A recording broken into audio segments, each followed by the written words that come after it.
They took the very symbol of Egyptian prosperity. They killed that sacrifice. They took the blood and put it on the doorpost. And God said, when I see the blood, I will, our English says, I will pass over. But the word peshek means, God says, when I see the blood of this covenant sacrifice, when I see you've obeyed in the covenant, I will stand in front of your door. I will stand in front of your business, your children, your marriage, your home, your family, your health, your husband, your wife, your grandchildren. I will stand in front of them, and I will forbid the angel that destroys to touch you in any way. God will stand and be your provider. Now I want you to listen to this. I shared this the other day. We have some good friends that we were having dinner with, and we met these two couples. Tiz and I met these two couples, and the one couple told us this pastor was going to come, but he couldn't make it. They think he had a heart attack. So when they told us, these friends of ours, Joe and Tony, said to us, Pastor, we have a testimony of these people. These people were, matter of fact, at our Passover dinner on Tuesday. They said they were watching our television program last year and was writing out this offering. 3 times a year, you come before the Lord and you don't come empty-handed. It releases these 3 seeds. Now, God is God every moment of every day, but there are times He is closer to us. There are times when you get a harvest. There are times when you get a bumper crop. I'm not a farmer, but I've heard when it's time for the bumper crop, they'll plow the field up to the back door, because that bumper time, that bumper crop is the season that brings in the blessings for all the rest of the time. She was writing a check. Her husband in the other room had fallen over and had a heart attack. Now, we heard the story. Joe and Tony told us the story. We talked to the people on Tuesday. She said, Pastor, I have the tape from the hospital. We're gonna try to get it, or her friend does, and play it on television, that the angel of death will pass over you and your family. She said she's writing the check for the Passover offering, for this offering. She hears a gurgling sound, and there goes in, and her husband had had a heart attack and was dying. She called 911. By the time the paramedics got here, she said, when they got there, he breathed his last breath. He breathed his last breath. They took him to the hospital. They said he's not going to make it. Rushed him in. They said if he comes out of surgery, he'll be brain dead. He'll have brain damage. She said, we've got that on tape, where the hospital taped it, saying he's going to have brain damage. Got him out of surgery, said he made it, but he's in a coma. It doesn't look good. He's going to have brain damage. She said, Lord, you said.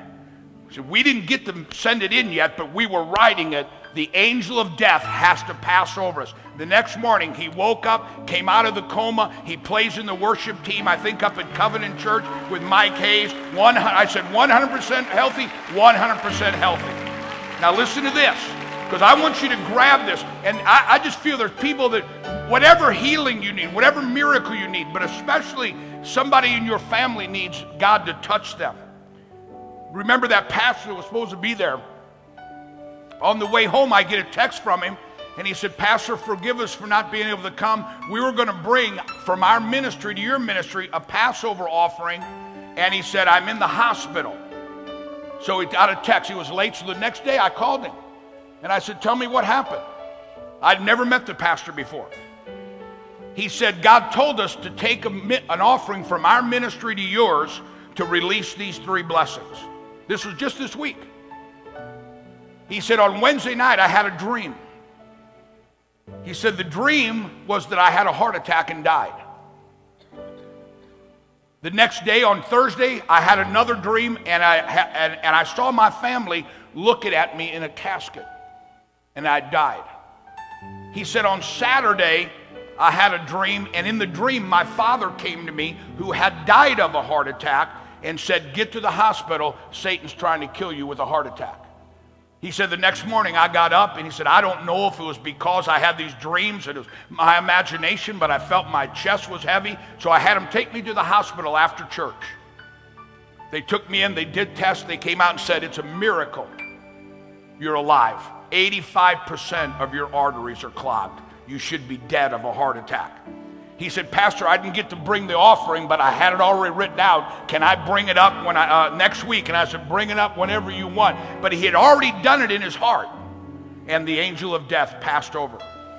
I shared that on a Friday ago or 2 Fridays ago, and a lady in our church came up and said, Pastor, I saw you on Daystar, and you were teaching on this, that the angel of death would pass over. My mother had been in the hospital for 2 years.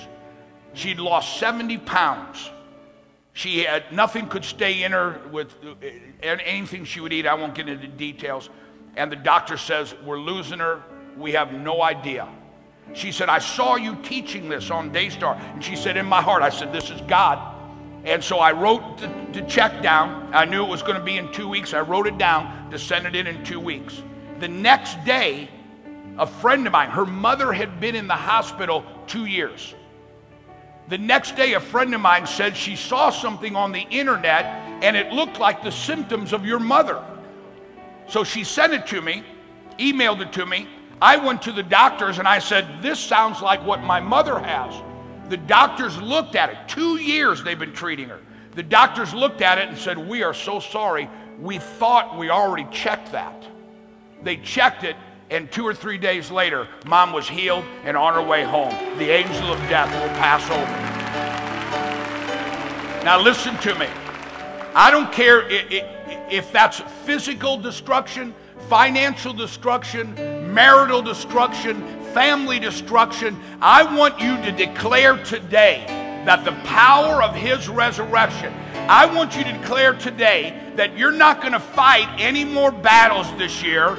You're going to walk in the victory. You're going to walk in the power. You're going to walk in the joy. You're going to walk in the blessing. I want you not to have to worry about your battle. I want you to be so free that your good measure, pressed down, shaken together, overflowing, that your greatest battle is what to do next to destroy the kingdom of darkness and build the kingdom of God.